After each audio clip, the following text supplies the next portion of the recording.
What's up, everybody? We are back on the podcast. What's up, Shane? How you doing? I'm good, brother. How are you? Good to see you, man. We went viral on TikTok. Yeah, I seen that one clip had quite a few views. That was pretty good. Yeah, if y'all didn't see it, y'all check it out on TikTok. Follow us on TikTok, Facebook, and even the YouTube. We're talking about basically how Lubbock and even Amarillo, you know, the roads are way different than ours. Of course, we're an oil field town. And I was surprised. A lot of people were agreeing with you. There was probably about maybe 10% that said that, no, probably less, I would say, that said that maybe you were wrong or they weren't even too rude about it. But most people were saying that they agreed. What do you think about that clip actually, you know, touch people? And go ahead. You know, I think that's something that everybody can relate to.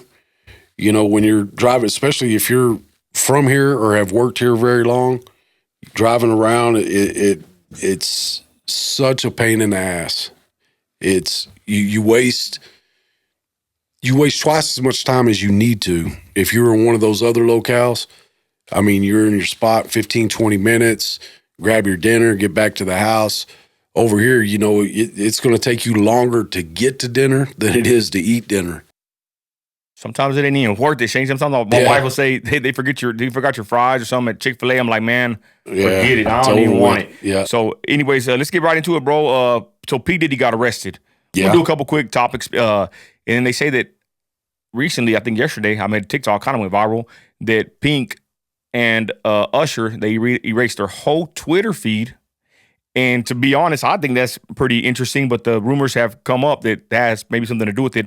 I know that P. Diddy had erased a lot of his stuff a while back too. Then he comes out and gets arrested. Your thoughts on P. Diddy? Is that a distraction? Because a lot of people are saying it's a distraction. Go ahead. You know, I mean, I think they have a pocket full of distractions, and this is probably one of them.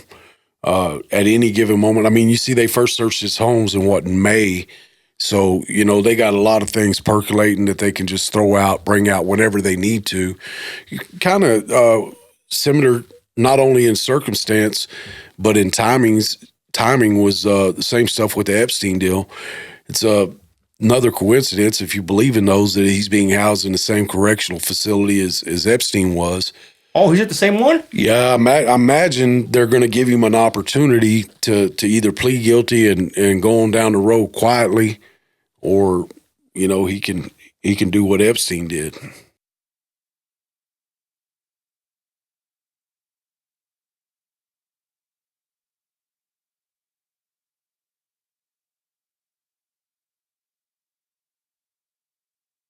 Brothers. Okay. Now, what I find interesting about that, right, is on TikTok, and even my daughter's opinion of them is they need to be let free. And from what I found out watching the show, people are comparing the Menendez brothers. Is it Menendez or Menendez? Yeah, Menendez. They're comparing them to Amber Rose because it comes out in the wash that their father was abusing the boys. And I'll say it like that. It was very disgusting. It turns out this guy was some kind of big exec on the West Coast, of all places, living in Beverly Hills with the movies and all this stuff. So I'm watching this and hearing, you know, them paint this narrative that they were really the monsters, the parents, from what I'm looking at. And that I told my wife, I said, I don't believe him because they're just probably trying to make these guys look good.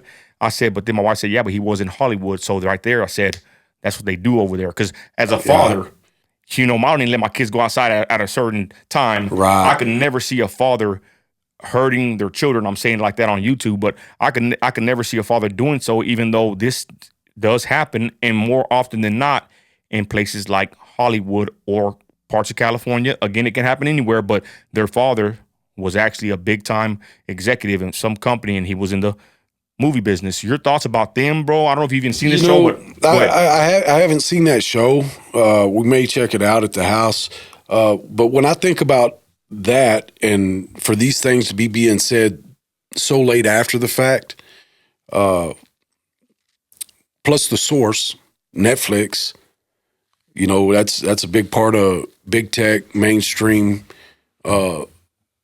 media, or whatever you want to call it. I've seen over and over again where the powers that be start advocating for somebody convicted of murder to be released, saying, oh, that was justified. They were a victim. And this, you know, I remember one of them, all I saw for weeks in the news was that this lady that they wanted to have released, she had killed a man, and all they were saying was that he was sexually assaulting her. When it turned out, in fact, what had happened is she was engaging in prostitution, and got in the hotel with him, realized he had a wad of cash, killed him and took the cash. So, these things, I'm always leery of anything coming from a source and trying to rejudge something, 10, 15, 20 years after the fact. I tend to think that the perpetrators, if that stuff was true, that would have been on their lips the moment they were arrested, and there would be some kind of fresh evidence. The victims in those cases would probably more than likely have a history of having done, things like that. But, like you said, Hollywood, West Coast, entertainment industry executive, I mean, it's legendary, and how they party, the types of things they do, things they engage in. And, I mean, it wouldn't totally surprise me if that was the case. I think if it was the case, more than likely that would have been brought up at the initial investigation at the time that it happened. And you don't remember do you remember anything about this Menendez case? Because I'm going to be honest, it's a hot take. If that goes to TikTok, they're probably going to be, raining some kind of commentary on you, Shane, because I'm telling you, from the way this video looked like it's going, the parents were pretty negligent and even pretty nefarious. The parents, that's what it makes it out to seem. Right. I'm just being honest. Right. But do you remember the Menendez trial and that back when it broke off, when it happened? Yeah, I remember. I remember reading about it, and it was in all the magazines, Time, Newsweek, all that, on all the news channels. And I get that, and of course, there's always going to be a segment of the population that says, well, that was 20 years ago. They ought to let them out anyway. They were kids. They're regardless of the circumstances. But what was their age? I forgot. I want to say one of them was like 15, the other one's 17 or something like that. Well, Shane, I got to be honest. I think legislation has changed, but then in Cali, they're real more lenient when letting people out. So I'm surprised it hasn't happened already. But if they were underage when they committed those crimes, I think there has to be some kind of gray area there. But go ahead. Interesting. Yeah, I mean, I just my opinion there. You can't retry a case 20 years later. But it's funny. Right. On Netflix, they're basically retrying it. In other words, right. And I wouldn't doubt, Shane, to be honest, ladies and gentlemen, this is the power of social media. They can probably get something going from this Netflix video with enough people speaking up, especially if they think that the brothers are innocent, or they're like I'm saying with that girl that killed her mother. What I said earlier, I forgot her name, Ruby Rose. I forgot her name. I'm just saying with her rise of popularity, and then Gypsy Rose, that's her name, and then she gets released, and now she has millions of followers everywhere. Right. Well, so did Charles Manson. Does anybody think he was a decent guy? I mean, I'm going to be honest about Charles Manson, though. He was part of that certain community out there in California where the CIA was pushing certain kind of narratives with the music, with I forgot it's called, there's an area. Yeah, the music. Laurel Canyon. Laurel Canyon was pushing experimental music activity, and the love drugs, piece, the hippie agenda. I'm just saying, psychedelics. Yes, in Laurel Canyon, I don't know if Charles Manson was connected with the CIA in some way, but I know that the CIA, I forgot his name, I think Morrison, I think his father was somebody in the CIA. There's a lot of murky waters with Laurel Canyon / that part of California where Charles Manson was even making music, right? So there's a theory going around that the CIA had, certain situation going on in that era, in that time period, where they pushed this hippie love, drug and, pushing narrative of that culture back then. It kind of ruined a lot of people. And to be honest, I'm just saying that's kind of where Charles Manson came from, that kind of that group. So with him, I think that I'm not trying to give him a pass. I'm just saying years later, you do come to find out that something was up with that whole section. Right. Go ahead. I'm sorry. No, I totally agree that it's more probable than not when you have a significant presence in any given area of that type of activity and those types of things going on. At the very least, some government agency or policing department knows about it and has not done anything about it, At the very least. whether they're involved with it or actively pushing it, promoting it, or using it to turn people into informants or whatever. I mean, you can go look back at the Frank Lucas stuff in New York City or whatever. When they did that, how many of those guys that were willing to work for them did they allow to stay on the streets and commit murders? Same thing with the mob. If they were willing to give them information, they were willing to give those guys passes on anything they were doing. Great point. And we can even go back to the Contra situation back in the day when they were giving guns to this group in order to make money. When they said they supposedly, right, the government pushed a lot of drugs in the black communities in California, right? You heard about that? Oh yeah, absolutely. There was a CIA agent that went on record saying that they were bringing it in. And as far as I'm concerned, that's one of the most egregious, horrible things that actors in our government. I mean, history's full of examples of government doing things, and the oddest thing about it to me is different segments of the population will be at least mostly aware, if not fully aware, of things that were done in this community, the part of the community that they live in, but they never believe that it happens to other communities. Or different time period. Right, yeah. And I mean, same thing, you go, here I go, I'm always back to this topic, abortion. Go look where all the abortion clinics are at.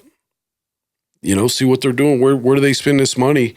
I saw that yesterday, a clip, and they were saying there were, X amount of African Americans that were, aborted.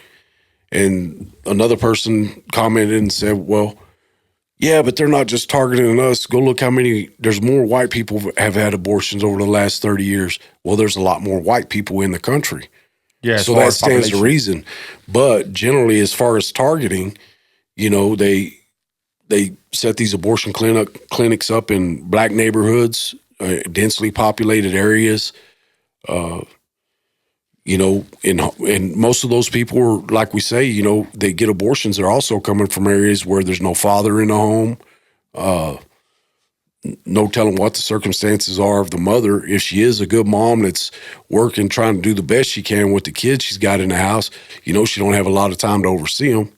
If you're pulling all the weight, working, you come home from work, try to get you a little rest, get you a little dinner, and get up and do it again.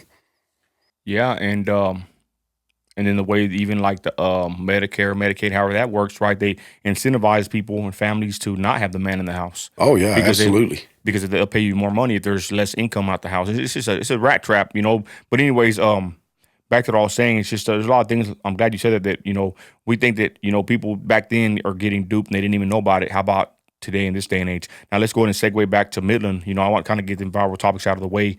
A man was hit in my neighborhood. Oh yeah, the guy on the bicycle. Yes, and I actually reshared it on the Facebook, and I wanted to touch on this. The news got it wrong. Well, they left out certain parts about it. Mm-hmm. Maybe they didn't know, right? Of course, they can't always know. But fatal crash reported News West 9, September 12th. Matthew Dominguez has been booked for second-degree manslaughter. He hit a bicyclist, a young man right here. He hit an older man, and they said that he was going at 6:30 in the morning, going east on the 1400 block of Carter, right down the road from me. And that's why I want to talk about this. And he hit him in a Chevy Silverado 2500. And they said that, well, these apps from News West 9 wouldn't go away. It's pretty nice. They do it nowadays. That's horrible. Just blanked my whole screen out. They said he was doing 70 in a 35-mile-an-hour zone. That's what I wanted to get to. He was. I want to get the actual number, Shane, if you don't mind. He was going, 79 miles per hour from footage they got in a 30 miles per hour zone. He's booked in the Midland County Detention Center with a $250,000 bond for second-degree manslaughter. Young man, again, Matthew Dominguez. And what they didn't get in there, this man that was hit, the bicyclist, he knew my parents.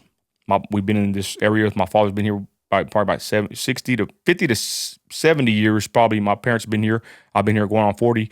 But they rented out their back house to another man that would somehow employ him, or they were friends or something. They would see him in the neighborhood on the bike, and he had just went and told my parents, Shane, 2 days prior, that he was telling them, "Bye, I'll see y'all later. I'm going back to Mexico." So the bicyclist, is actually an illegal.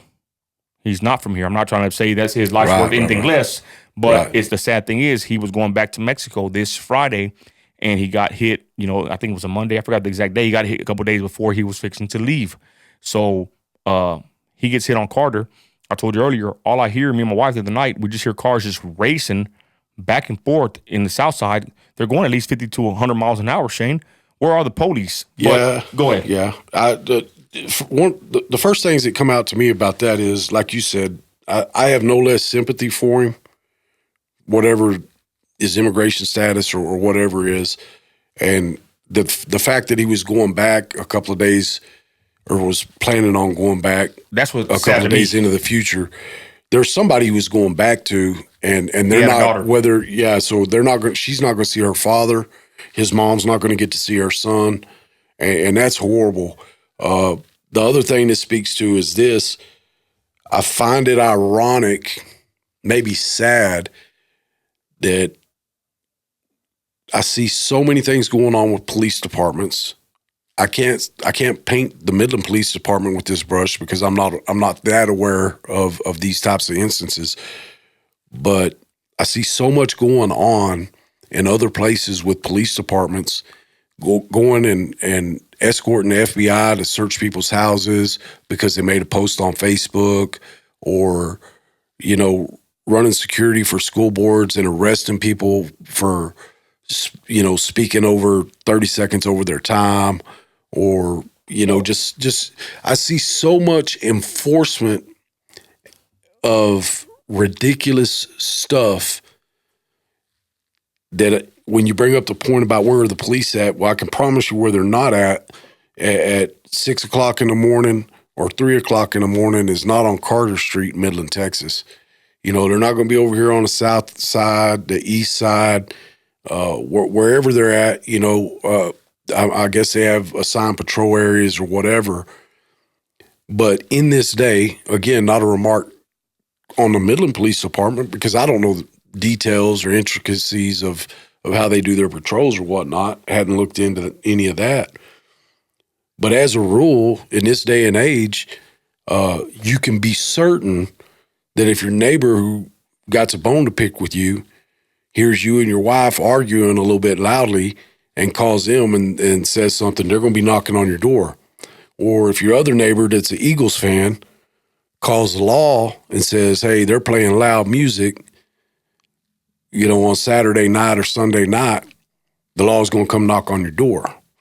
And I find that, like I said, a little bit sad that they're, that guy felt comfortable to be doing 79 miles an hour in a 35 mile an hour zone, and I know that I don't drive like that anywhere where I've seen police in the recent past at all. Good point.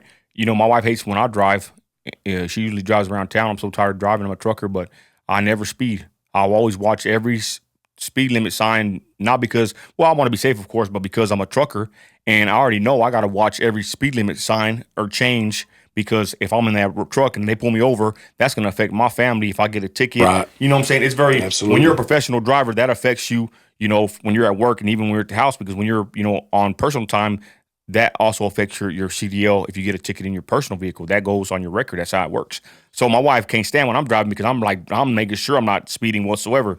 My wife, on the other hand, I'm not going to say she speeds, but she gets where she got to get in safely, and she's basically dodging a lot of people. She's a very good driver in Midland. There's just so many people that are inconsiderate, bad drivers. A lot of people from different cities and lots of places that are from different states.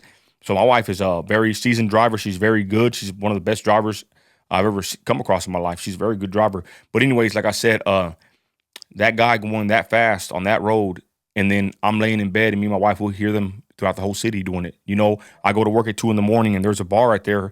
And I'm like, damn, Shane, as a working man, I don't drink, but or sit there drinking at bars, just to say the least. But I pass by a bar at 2 in the morning. I'm going to work, Shane. There's guys out there just all night, every day of the week. And I'm like, damn, must be nice to put it like that, even though it's, we know they're out there probably living wrong. But I'm like, it must be nice. Or do these people even have a job? Here I am going to work, and these people are sitting there drinking their lives away every day of the week. But then the bad thing about it is I've seen head-on collisions at 2 in the morning. You could be driving in Midland, Texas, going to work, and get hit by a drunk driver. That's where I'm more like, whoa, and I'm watching out. And I have to look at this bar right here because every time I pass by going to my yard, these son of guns are out there drinking every damn night. And there's police and wrecks. And I think there was a video on Facebook. I shared it. A guy got hit. A guy killed. Someone was hauling ass, and they were fighting in the street, and somebody got hit, right?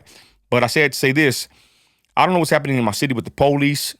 I've had my run-ins with them, but to be honest, I don't know what's happening with the city. We're going to touch on this numbers game you said. You have some interesting facts about the city council or the school council, right? The school board. But I'm just saying, I don't want to be on this video just like always nitpicking the police department or even the city government, but I think to a certain degree, we should bring this stuff up because it seems like they never come around when you actually need them, but they will come, like you said, whenever they want to come harass you. Well, if they want to arrest me at the Beto O'Rourke rally, you know what I mean? Like certain things, they will come. But when we need them, it seems like they're not here. Well, let me say this for them. One thing that I do know about the Midland Police Department is that they're understaffed, and that's like a chronic issue. Part of that is, I think, especially reaching back into 2020, with even though we didn't have that defund the police mentality here, just that being the spirit of the times, and that being basically a main plank of a major party in our country and in our big cities in Texas, that's disheartening. If you were in the law enforcement occupation or thinking that that's what you wanted to do, a lot of people might have had their minds changed. And to go further than that, I would also say the way that we pay these guys, a lot of these guys have to, this might seem like whatever we pay them may seem like good money when they start out, but then they have a kid and then they have another kid and then they're trying to help, put their wife through college or things of that like that. The cost of living here. Yeah, right. I mean, and I would say definitely the city leadership needs to take a long, hard look. And I know they all got these formulas. They say, well, for cities of our size, there's 8,000 cities of our size.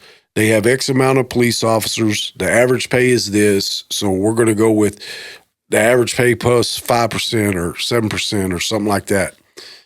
I don't care about that. Every city that's our size is not in the circumstances that we're in. Y'all need to look at what you're doing. This falls back to a fundamental problem with government. People decide that they have priorities to spend money on this and that and all these little pet projects. Fund our police, pay them well, train them well, pay them well. Same thing with our fire department. Same thing with our teachers. We should be a beacon for people who want to go into education, public service. There's no reason that we don't pay those professions better than most communities. The money's here to do it. Well, let's touch on that, Shane. You have the numbers. How much did the city of Midland collect in taxes? This is crazy, y'all. I'm quoting this from memory. $58 billion, I believe it was in 2022 or 2023. And that's a huge number. That's a huge number. They collect that in property taxes is what I was looking at. And so now understand that a big chunk of that money is based off oil revenues that some of these properties are producing. Oil and gas. So, but that leads me into a whole nother thing. First thing when I saw that number and I thought, you know what? So these appraisals, which may or may not be targeted so much at individuals as I thought over time, like you're going to keep raising the value of my property. So even if you lower the rate enough to drop it, 20 cents per $100,000, but then you appraise it, for $150,000 more, you break even or whatever. Because for a long time, I've noticed that appraisals go up and the net money that you pay out is constantly increasing. And it may have something to do with, more than anything, those values of those properties that are producing oil and gas. Either way about that. I mean, that's a huge number. Of course, we know a lot of that money ends up going to the state coffers so they can divide it up among school districts and stuff like that. But I can't be convinced. It would take a day-long seminar where they sat down and showed me the numbers to have any chance of convincing me that we can't afford to pay our teachers, our police officers, and our firefighters better than we pay them. And then I even said, Shane, how much of that money I was going to say is going to go into illegals, right? That's West Texas, one of the first thing on my mindset, Trump all the way. But then I started thinking, how much of that money, Shane, goes to certain things that or stances or laws or whatever or I don't even say laws, or certain agendas, right, that a Christian like myself wants nothing to do with. How much of that money is going to, agendas of the devil, and I'll say it heavy like that. You know what I mean? Well, I think in this day and age, there is no reason why that any city, county, state, and federal government agency that gives money to any NGO, any organization, any group, while we don't have instant access to that information. I mean, it's too easy. It's too easy to track and publish information. There's no reason that it shouldn't be fully transparent. The only reason that they wouldn't want full transparent is they're either ashamed or embarrassed of some of the places that they're shipping money to, or they're hiding it. Yeah, Shane, I didn't get the email you sent me, but I don't know what topics you had on there. You said earlier, but go ahead. Unless you want to keep on touching on that, but we had the school board issue also. Yeah, let's real quick about the school board issue. It's crazy, y'all. Something that I wanted to mention is that we've had so we have 4 open seats, or 4 seats that they're going to vote on this November, and I'm going to start with them backwards. District 7 with Brian Murray is the incumbent. He's been there a good long while now. The other guy running is Josh Guinn, Guinn. From what I know of Josh Guinn, I don't know him personally, but I'm close friends with somebody that's close friends with him. And I mean, he's a normal guy that loves America, small business owner, and he's not a guy that's going in there to rubber stamp everything, and is not going to care about the opinions and the opinions and feelings of the people he's representing. I don't really have anything negative to say about Brian Murray, but I'll say this, and this goes for all 4 of the incumbents that I'm going to name. I feel like this school district, as well as the rest of the local government, we never hear anything from them unless it's to tamp down resistance to a policy or something that they're trying to pass or implement that we don't like, or to pimp another bond, to raise some taxes or get a bond to spend money on something else.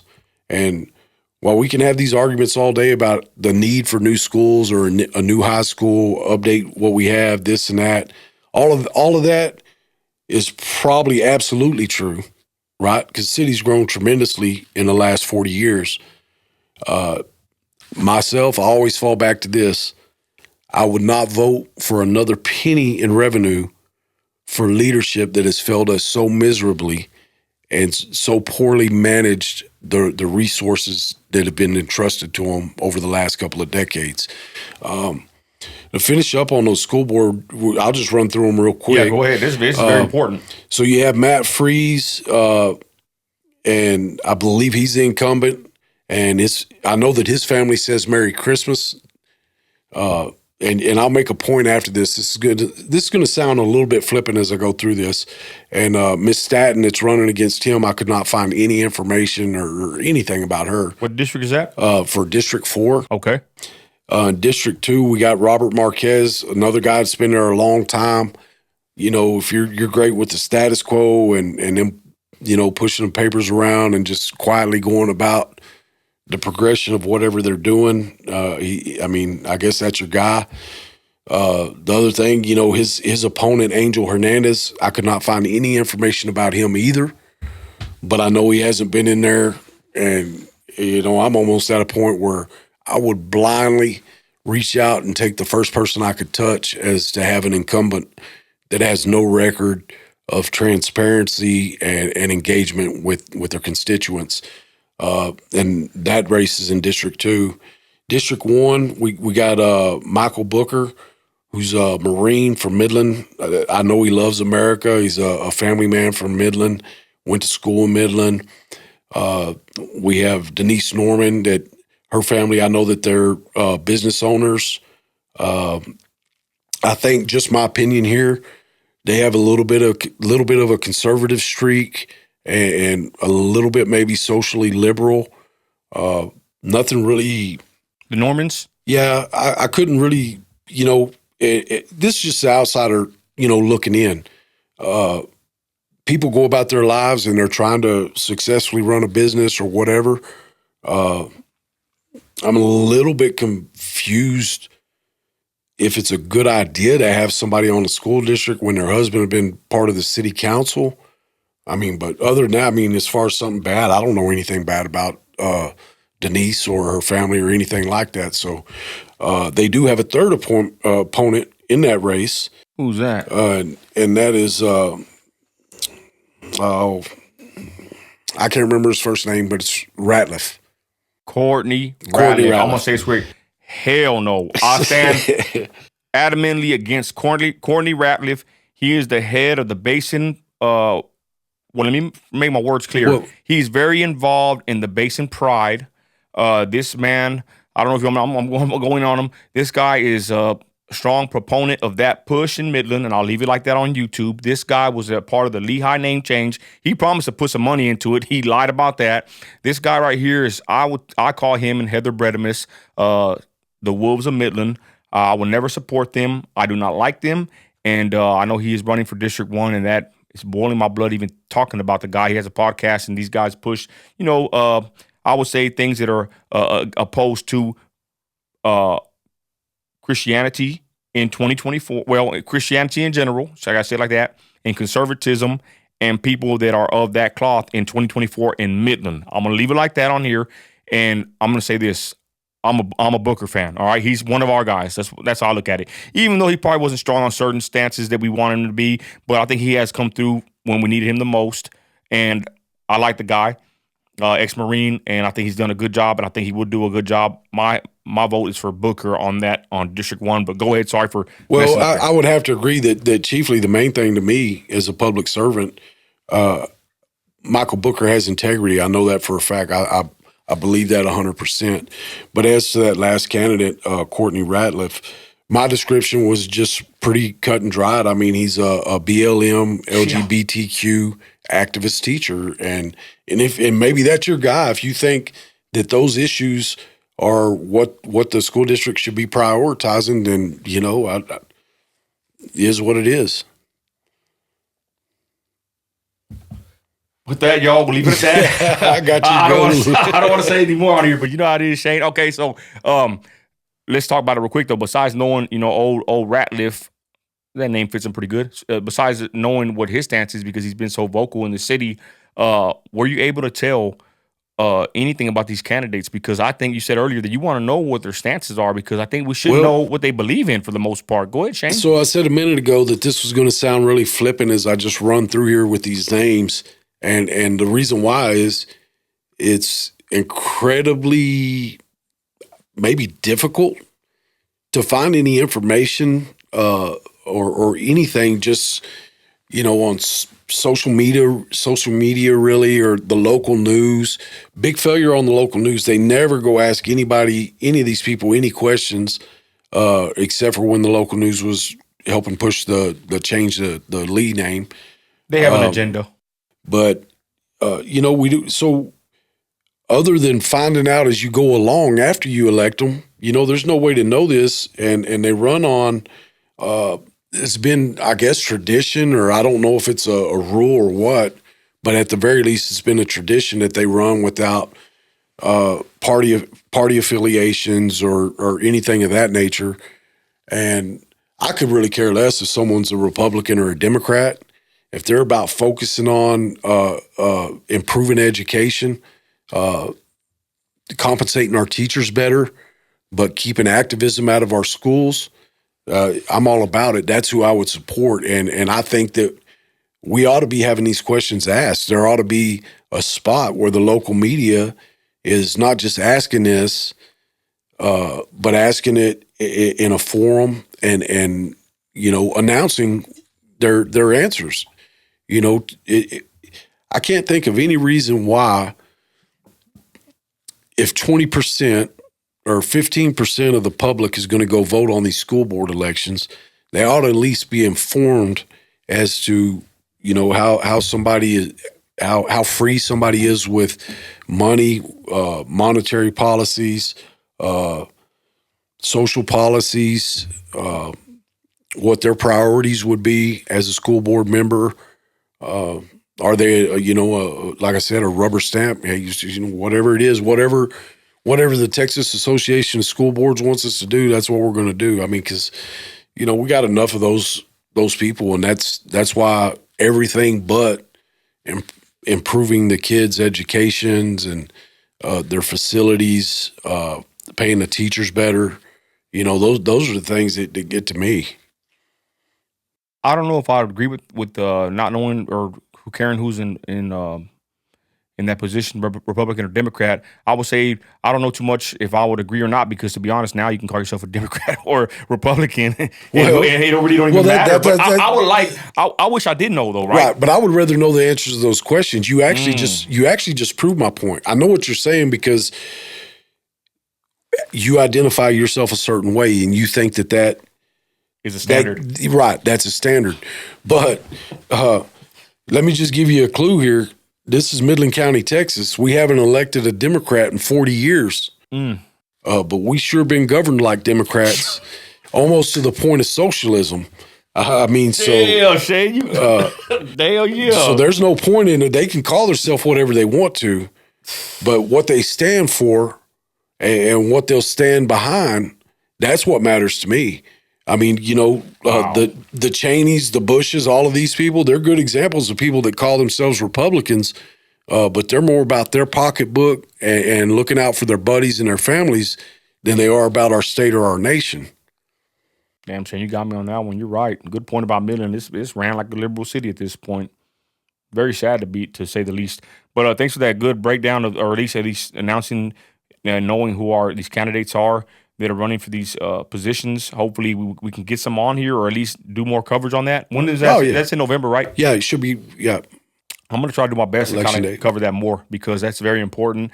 How about the city council elections? I guess next time maybe you can have something on that. Yeah, we'll talk about that a little bit next time. Like, since I moved out, I just try not to keep. I don't want to stress over it because I know that we're not going to get any responsible journalism or anything of that nature from our local media. I will make an exception for K-Well. Craig will let anybody come on and talk. Okay. Even if he disagrees with them. And shout out AM 550. Is that K-Well? No, it's K-Well's. I'm talking about Sister Ashley. And what's another guy? He's pretty good. Yeah. I mean, but they're more on our side. Right, I'll be honest. Right, but when I say that about 1070 with K-Well is, at K-Well, I feel like this. Depending on the news of the day and what's going on locally, anybody is welcome to call in, have their say, as long as they're respectful and whatnot. And sometimes, you may be in agreement with them. Sometimes you may not, but they're engaged and involved, and they openly pursue these candidates to come in and speak so that people have a chance to ask them questions, call in, ask them questions, text questions in. And I think that's a big part of the problem. People want to go give, even with the national campaigns, how long can somebody avoid answering questions? I mean, it's another thing. And I'll say this, with oh Lord, I can't remember her name, but I believe she was gone from AM 550. Not this most recent school bond, but the previous one. How hard they pushed that, and in particular, it was the lady in the mornings, and I was just like, "Oh, she on AM 550, right?" And are you talking about what's the name? She was on there with him. It was just a point to me that, if you're broadcasting and you're a journalist for a local radio station, right? By all means, interview people, ask questions. You can state your opinion. But I felt like she even bordered on being hostile to people that were opposing the bond. Talking about Chris Moore? I believe that's right. I believe that's who it was. I thought she was one of us too. Well, I mean, but I don't listen to AM, AM radio. We could go all day about Republicans or people that say they're Republicans or conservatives or constitutionalists. Mark Levin's he's one of my favorite examples. I mean, how do you feel about Mark Levin? He's annoying, in my opinion. He is annoying. But he's pretty sharp. He's annoying. He's very sharp. And the reason that I bring up Mark Levin is, by and large, he's one of the best at elaborating on the constitutionality of given matters and this and that. And I won't even actually get into any of the political issues, but I know one time the subject got brought up and he was talking about PETA and kill shelters and this and that. And he's like, I would support a tax to pay for all dogs to be taken care of and never killed and this and that. And that is exactly my point. I hate the thought of dogs being euthanized also. But the minute that you are willing to support the government taking a penny of my money because you feel that way, you've departed from the Constitution. And he's a constitutional lawyer. He worked in the Reagan administration. And I get the sentiment. I mean, I love dogs. People love animals. But you cannot make an exception. Once you make an exception, I'll give you another perfect example. I'll go ahead and bring this up. Foreign policy. The fact that so many people cannot understand their support for Israel is one thing. Giving them our money is another. Whether in cash or weapons. Come on. Well, not only is it, what I mean by that is they then are forced to vote to give $200 billion to Ukraine, $87 million to Uganda, $140 million to this country, $83 million to Brazil, $27 million to Mexico, $18 million to Canada, $24 million to Norway.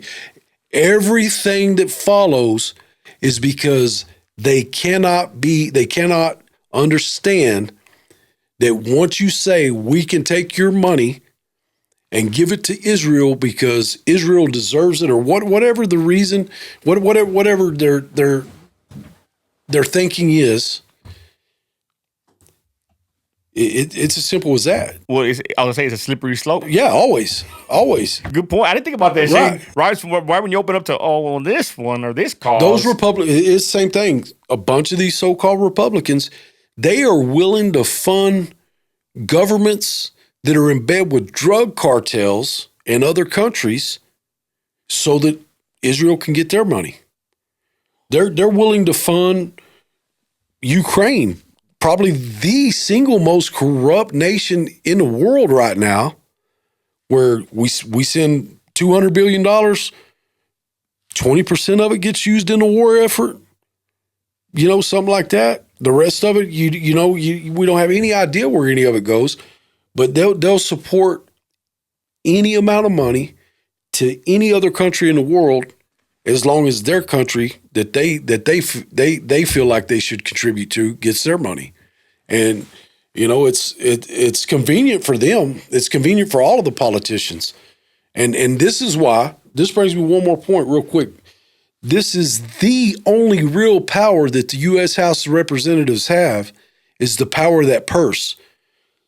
So just like we were told last week by Thomas Massey, they were going to act like they were trying to pass a continuing resolution to keep the government funded with the SAVE Act in it so it could get passed. Thomas Massey said they are not going to pass it, and sure enough, we have 14 congressmen that call themselves Republicans that voted against it with the SAVE Act in it. And this week, they're fixing to vote for that continuing resolution without the SAVE Act in it. And this is played out over. The only power they have, and the real power that Mike Johnson has, is that power of the purse.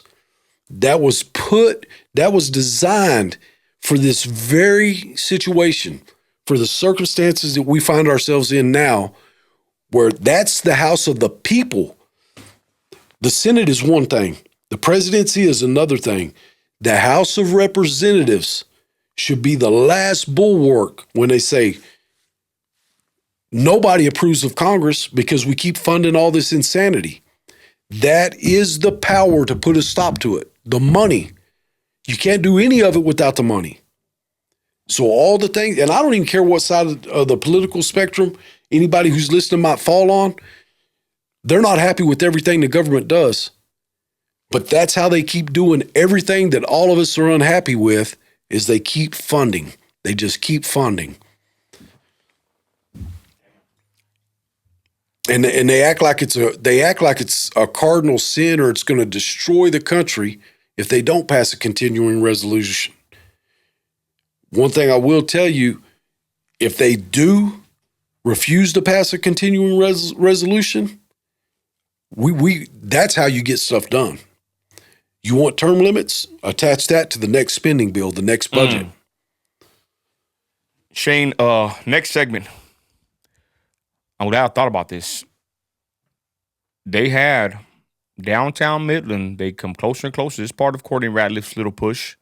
I don't know if it's part of Basin Pride, but I'm pretty sure it is. I made a post. And to be honest, I was working late that day. I couldn't go do a counter protest, but I don't know if you heard about this. I kind of, made a post. It went kind of not viral, but a lot of people shared it and liked it and were concerned about it. But in downtown Midland, Texas, at the Little Bohemian, whatever that means, right? But even that word kind of seems kind of wicked in my opinion. But anyways, the Little Bohemian Bar, Grill, whatever, they had a drag queen brunch.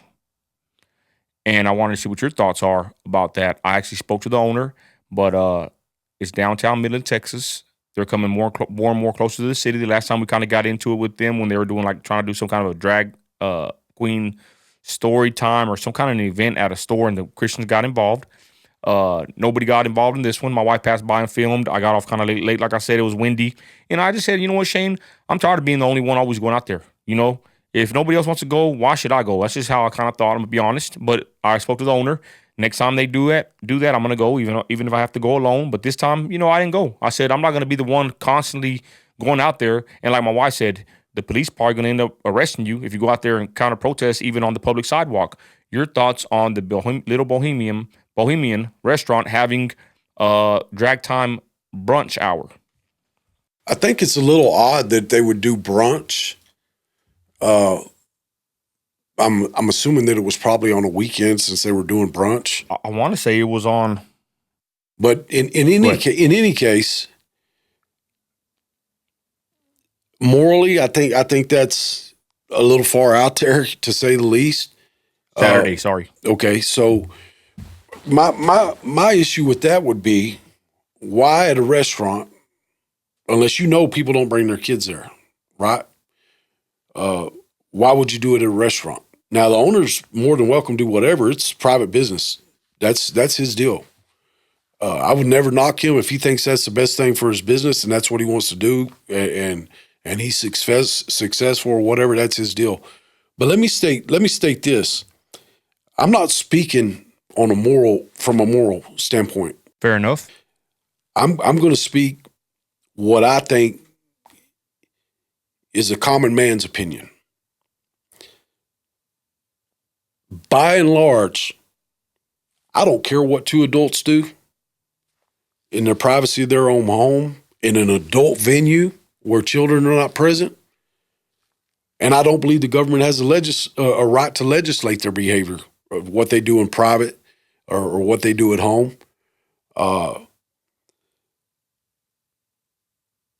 The issue always comes down to this. You know, what are you funding? Well, they're funding putting these books in schools, or they're funding allowing these events to take place at public libraries that are funded with public funds, things of that. It goes back to just like the abortion issue.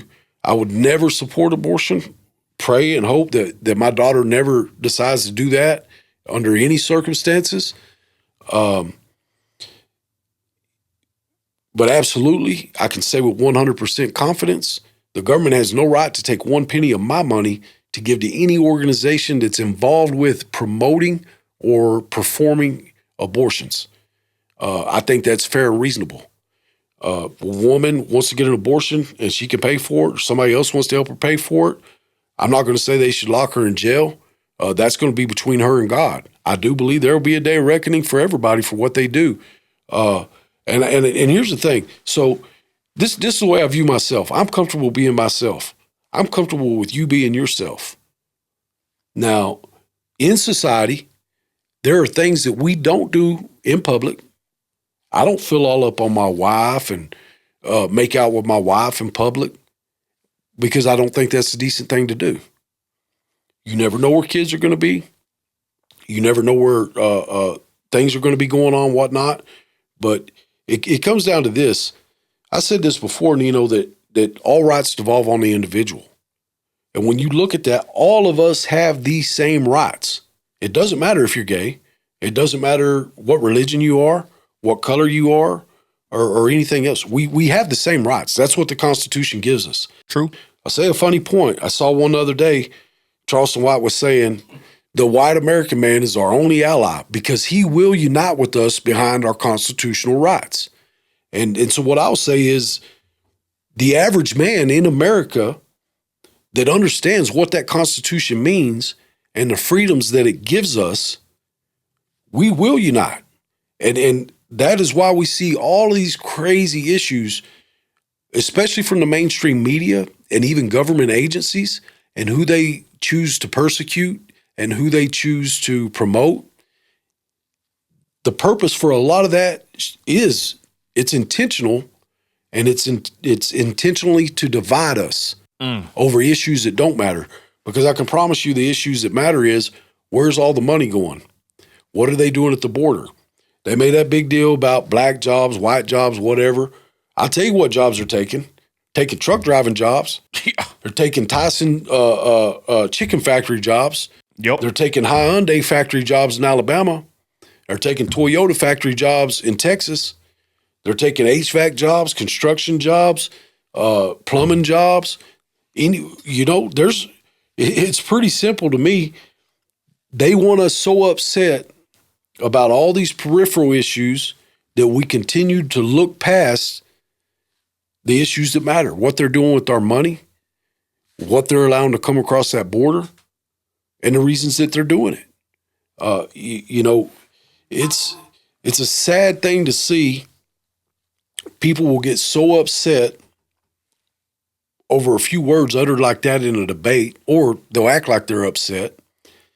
And, like I said, old boy Charleston White, man, he's something else. That's my buddy. I'm trying to get him in here one day. Sometimes he cracks me up, and I know sometimes he could be a little more considerate with the way he talks. I love that guy. But these things that he says, and maybe he is just speaking to the black community, whatever. Most of these things that he says apply to all these communities. As far as the effects of not having a husband and father in the home, and in the right role. Same thing with the way that single mothers, a large percentage of them tend to go about their business or whatever. I love the guy personally, and what I love about him more than anything is he says what he thinks, and to hell with the consequences. And in a lot of ways, that's much as I dislike Trump when he first said he was running for president. That's the one thing that has made me really respect Trump. What? He says what he thinks, and people act like he's not dogmatic. The man is capable of changing his mind. But when you ask him something, he says what he thinks and what he believes, and he's not worried about consequences or how somebody's going to feel. And I'm a person, I'll tell you, how people feel, that matters. Okay? It matters. But when you're coming down to arguing truths and principles, there's no room for feelings in there. There's no rooms for feelings. Totally agree. And I just think about it, Trump and even Charleston White to a certain degree, and even this guy that I'm working with on some YouTube videos, to hear them say, and even me to a certain degree, when someone can say something, it's like a breath of fresh air when they're not being fake. Right. Right? When someone can, like you said, Charleston White and even Trump, when there's something about raw truth that is very, I don't know, to me and maybe to many, it's lacking in America. It's lacking on social media, but when you hear it's a breath of fresh air, and to someone like me, it's very enticing to listen to because it's not enough of it out there. Right. But with that, Shane, we're winding down. Final statements on tonight's pod. Anything you want to say? The mic is yours. I would say in that same vein, don't censor yourselves. We all do it. And I don't mean be ugly. I don't mean disrespectful, because if you want to jump out there and be disrespectful with somebody, I mean, hopefully you get punched in the mouth. I'm going to say something like that. Be honest, be truthful, and quit just being quiet. That's a big part of, they said, don't talk about politics or religion at Thanksgiving. How people, well, what better time to have those discussions? Have those discussions. Not having those discussions is part of the reason why we're at where we're at as a society. I agree. And with that, y'all, we hope y'all, speak up. We'll be doing these pods. We're doing it every week now, and hopefully I'll get this one out quicker than the last one. The last one will be dropping probably tomorrow. I thank Shane Mansell for joining me on the pod here. Guys, we have our eyes on the area. We're going to be focusing on West Texas primarily, but we will be speaking like we have been on the government in the United States, even from a history perspective, to just, like you said, common men that are out here with the common goal. And that is to basically, raise our families, work hard for them, and at the same time, not sit back, and not say nothing. Shane could easily, decline my invitation to come here and this is like my partner right here as far as, on the podcast, and he could have declined it. And, I don't want to say too much, but there's a lot to lose, especially for two oil men in West Texas as far as, situations and even, monetary-wise. I'll leave it at that, right? You say the wrong thing in this environment in 2024, you never know what can happen. So I do give props to Shane for not being a coward or not being like most men that I've seen in Midland. They don't want to speak up. I don't know what's going on, but I do appreciate Shane for being here with me, because we're standing up and we're saying something. And in 2024, if you look at TikTok and everywhere else, I've been on TikTok a lot. If you're censoring, it means something. If you're censoring yourself because you're worried about somebody taking something away from you, it's not yours anyway. If they can take it away from you, it's not yours. Boy, y'all, Shane Mansell. Appreciate you joining me. Everybody watching, God bless you. Christ is Lord. Catch you on the next one. We're out of here.